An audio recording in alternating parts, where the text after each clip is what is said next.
proliferation of data is both a promise and a problem in modern society. Data or numerical facts are crucial for accurate decisions in almost every area of our lives. But like the proverbial trees in the forest, these numbers threaten to overwhelm us unless we can take control of them by continued analysis. Here, for instance, is the computer printout for just one day's exploration for oil in just one site in the state of Wyoming. Now, finding oil means that we have to probe the structure of the Earth with seismic explosions. The shock waves of the explosion bounce off the underlying rock strata and are reflected up to arrays of seismic sensors like these. A single explosion can produce 500,000 separate data points, and a skilled seismic crew operating by helicopter can set off up to 20 such tests a day.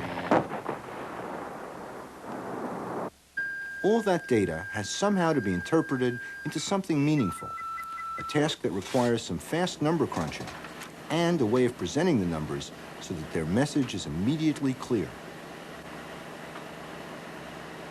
Now, seismic analysis is only an extreme example of the fact that in order to use a set of data for human purposes, it's often necessary to summarize and to compress and to describe it. Certain numbers which are computed from the data are often helpful, such as averages or percentages.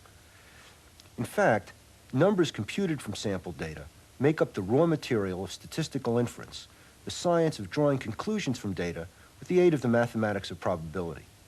Now, we're going to see many numerical summaries in our tour through statistics, but our focus here is on describing data. And the best known tool for the description of data isn't a number, it's a picture.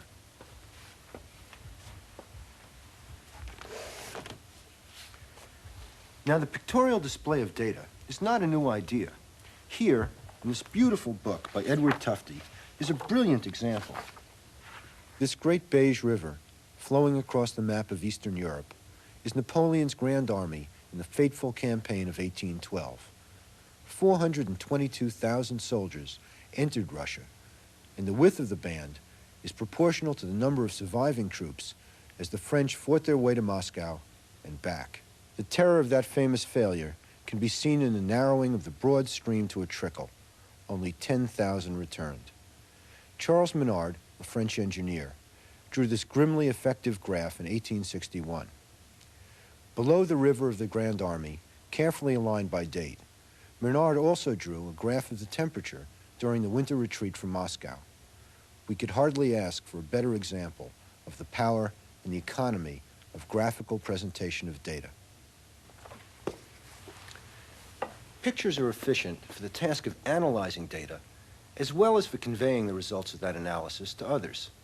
Now, computers are much faster and more accurate than we are in dealing with numbers, but the human eye and the human brain can see regularity and recognize patterns in ways far beyond the capacities of our machines. Here, for instance, is how those numbers from the seismic tests came out, revealing a geological feature that any oil expert would recognize in an instant as a promising place for an oil reservoir to be found. The combination of vast machine computations to form data into an image and the human ability to interpret the image is changing the art of understanding data. Between Minard's genius and the flash of computer graphics, there are many ideas and techniques of data description that we can all use. We'll begin with these, and we'll meet the computer again in its time. How well do Major League Baseball players hit? Let's refine the question a little. The simplest measure of how well a player hits is his batting average, which is simply the proportion of times at bat that the player gets a hit.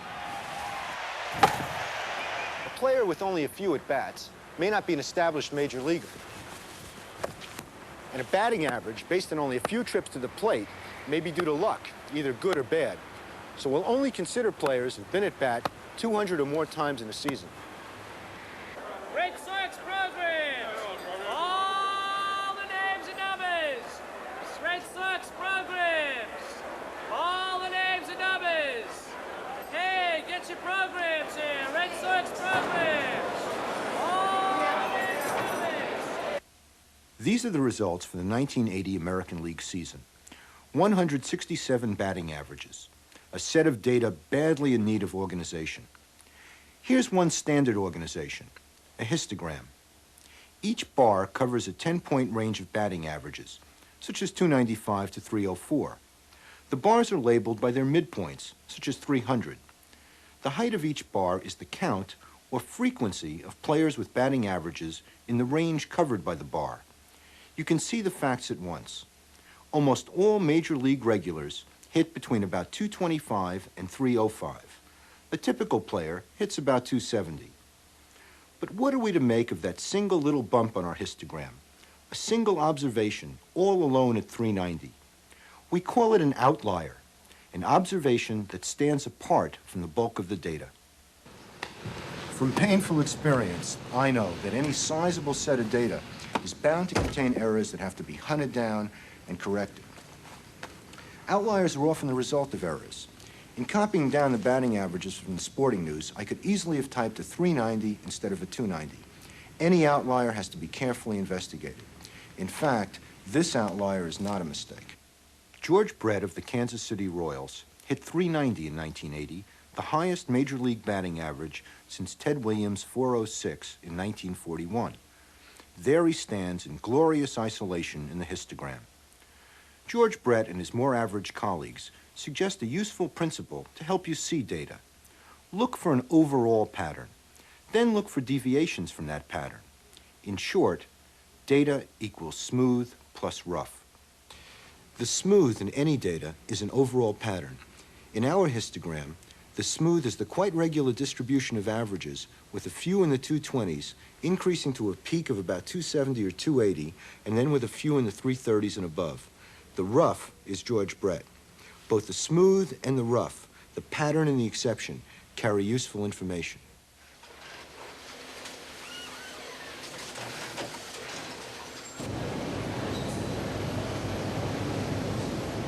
In manufacturing, for example, finding patterns in quality control data can make an enormous difference in productivity and profitability.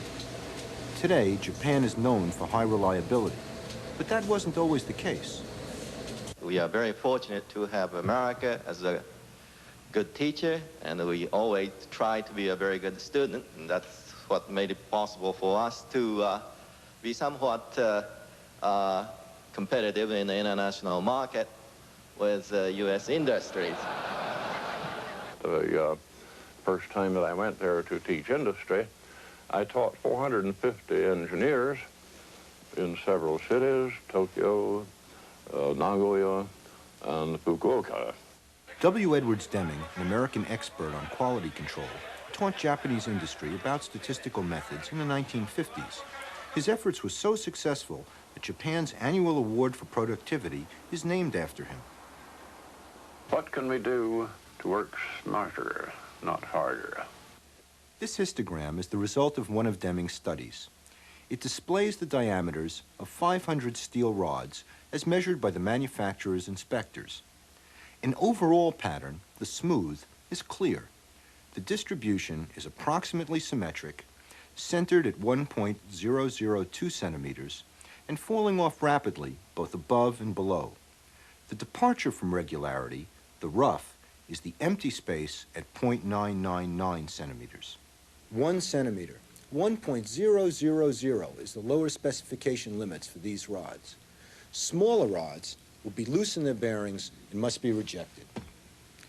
The histogram strongly suggests that inspectors are passing rods that fall just below the limit by recording them in the 1 centimeter class.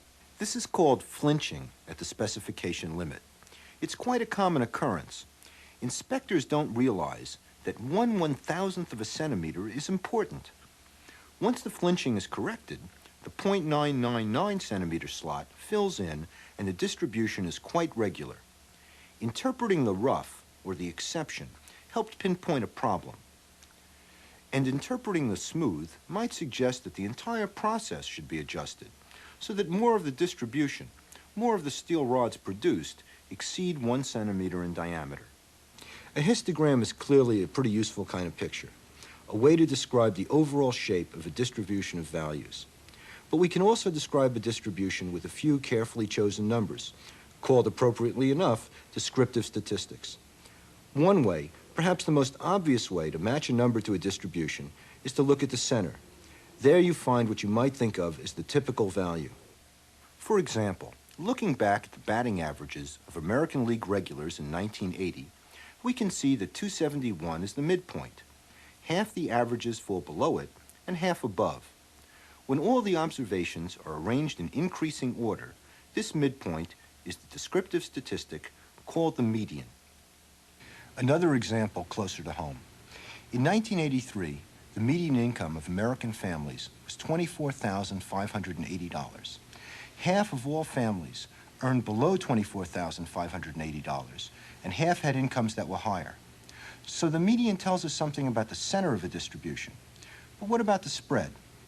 Think about, for example, two countries with very different economic policies. In affluentia, wages are controlled so that everyone earns close to the median income. In Spartany, no controls exist, so that there are extremes of wealth and poverty. These two countries have the same median income. In both cases, half the incomes are less than $10,000 and half are more. But they have dramatically different income patterns. They differ in what we call variability of income. In order to capture more of the information that we can see in our histogram, we have to measure that variability as well as the midpoint. How? The most straightforward way, by using the range, the difference between the highest and the lowest observations. The highest and lowest among the 1980 batting averages were 390 and 188, so the range is 202. But here we see a weakness in the usefulness of the range. It's determined by the most extreme observations. George Brett alone adds 40 points to the range of 1980 batting averages.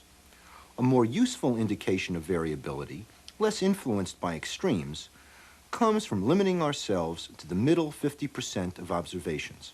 The way we do this is to identify points called quartiles. The lower quartile is the value with 1/4 of the observations below it. Here, that point is 244. 3/4 of the players fall below 290, which is therefore the upper quartile. Between the lower and upper quartiles is the middle half of the data. Quartiles and the median together effectively describe both the center and the spread of a set of data.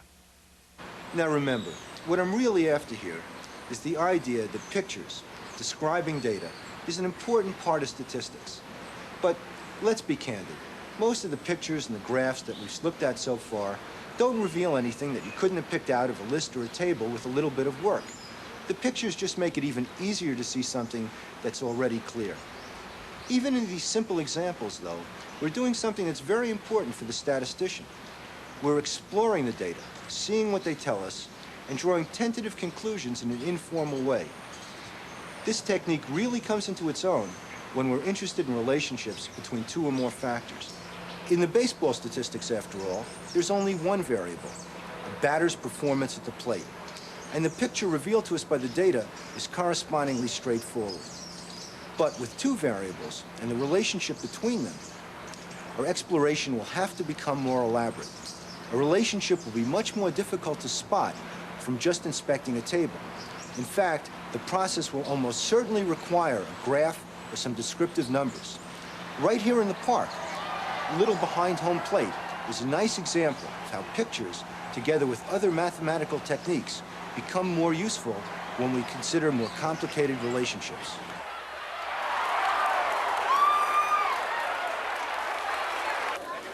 Well, whether you're a baseball fan or not, it's hard to resist all the peanuts and the popcorn, Cracker Jacks, and the hot dogs.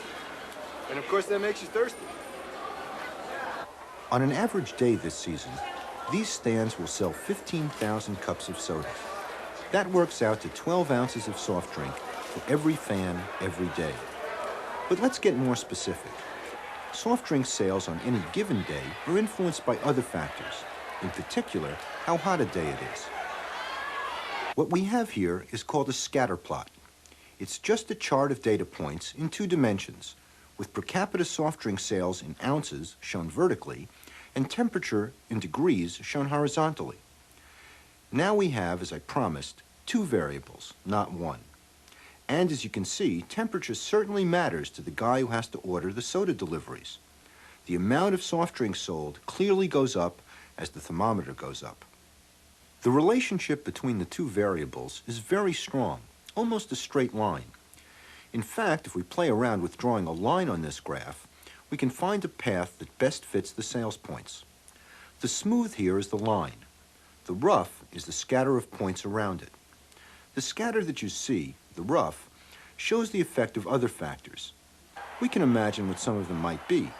How close the score is, whether it's Children's Day, maybe afternoon versus evening games.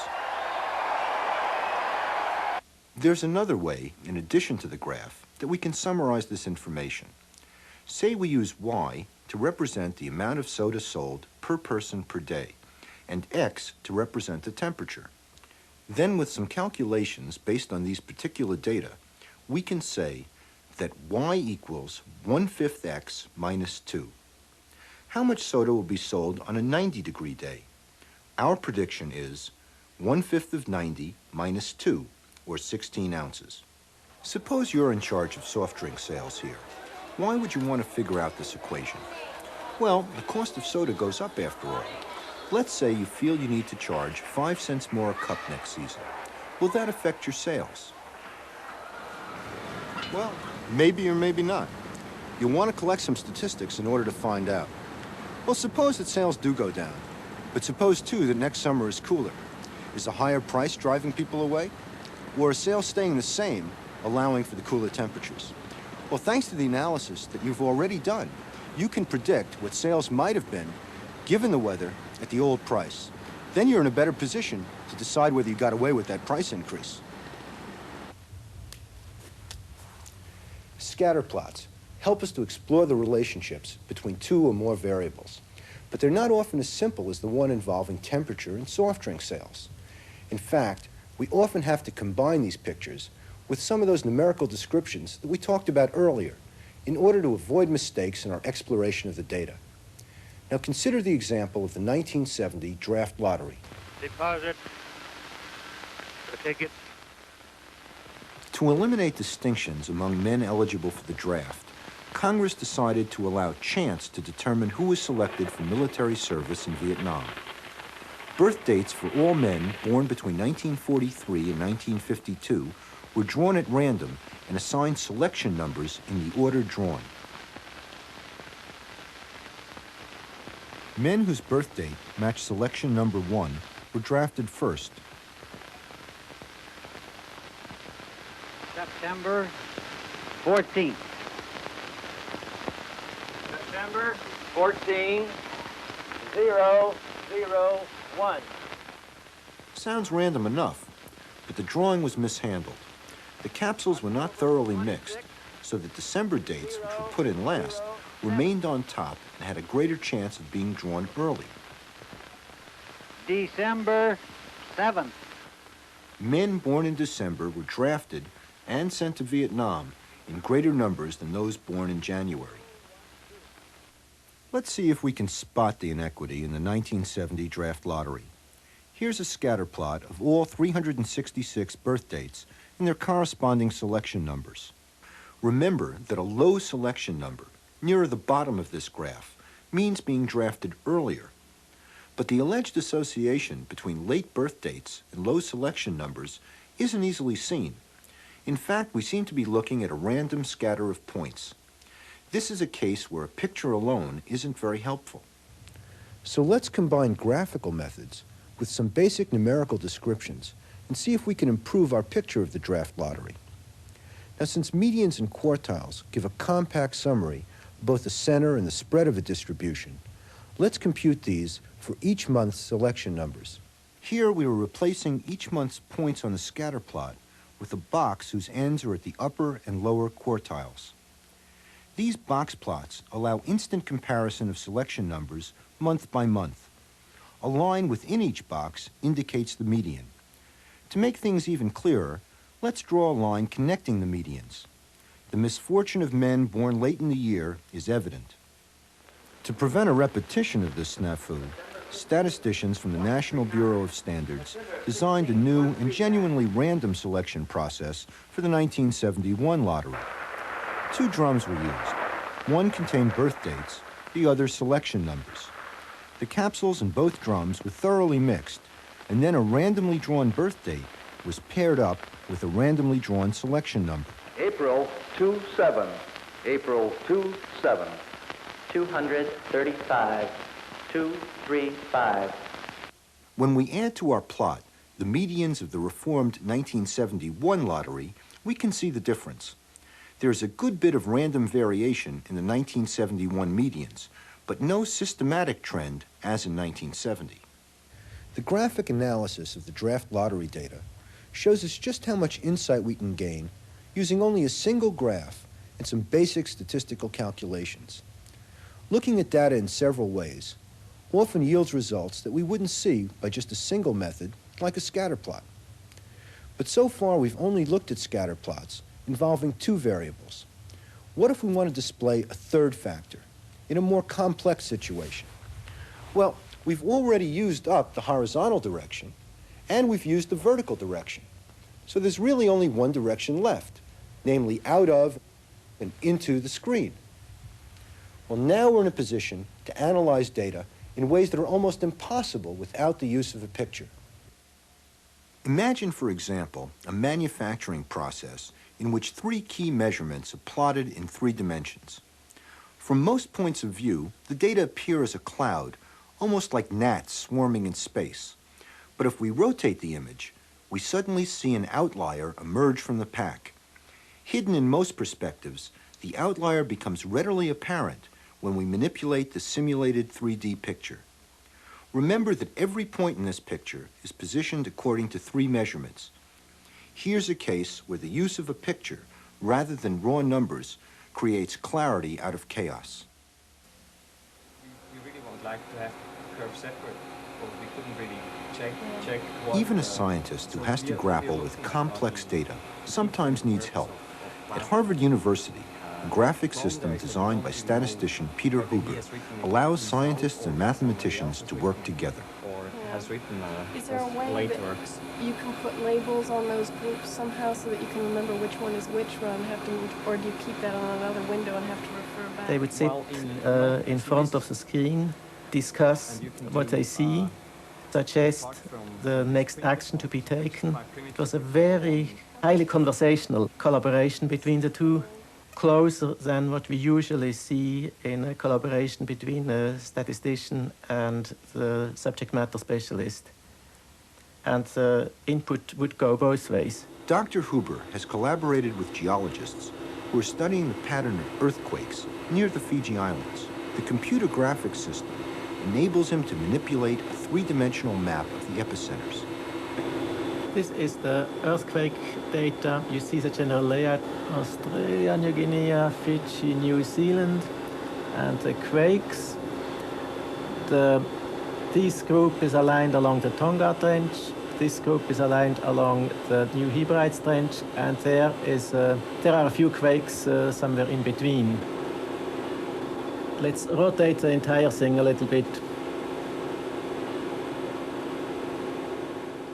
For many years, this was the only view we had of earthquake epicenters, a standard map projection showing location in latitude and longitude. Crucial data about the depths of the epicenters are not reflected in the picture. With the computational power and display features of a modern computer, however, we can move our point of view freely. By zooming in, we begin to see the earthquakes in closer perspective. By incorporating the depth information, a fully 3-dimensional view can be simulated. This kind of picture permits scientists to examine the Fiji Island earthquake pattern in the light of modern geologic theory known as plate tectonics. This theory describes the movements of vast plates or sheets that make up the Earth's crust, movements which give rise to such powerful events as volcanoes and the creation of mountain ranges. Here, the plate moving in from the east has bent beneath the plate on the west. The eastern plate is diving straight down into the Earth's mantle. The collision and resulting redirection of the plate accounts for most of the earthquakes in this region. By rotating our viewpoint, we can begin to visualize the surface features of the plate itself. We can see wrinkles in the surface shape and regions of greater compression or tension, where the stresses are at their maximum. let's take stock of where we are. We looked at collecting data last time, and now we focused on describing and exploring data. All of our examples have certain fundamental themes in common. First, when looking at a set of data, progress from the simple to the complex. Examine a single variable, perhaps by means of a histogram. Then, if the problem warrants it, look at the relationship between two variables, using a scatter plot or other methods. Then move on to the complexity of picturing and understanding the relationship between three or more variables. Second, remember that data equals the smooth plus the rough. Organize your thinking to look for an overall pattern, and then focus on deviations from the pattern. Third, remember the power of a picture. The human eye is the best known device for seeing both the smooth and the rough. Now, more and more, computers will be doing our arithmetic and drawing our pictures for us, but it's left to the human eye and the human brain to see and to understand.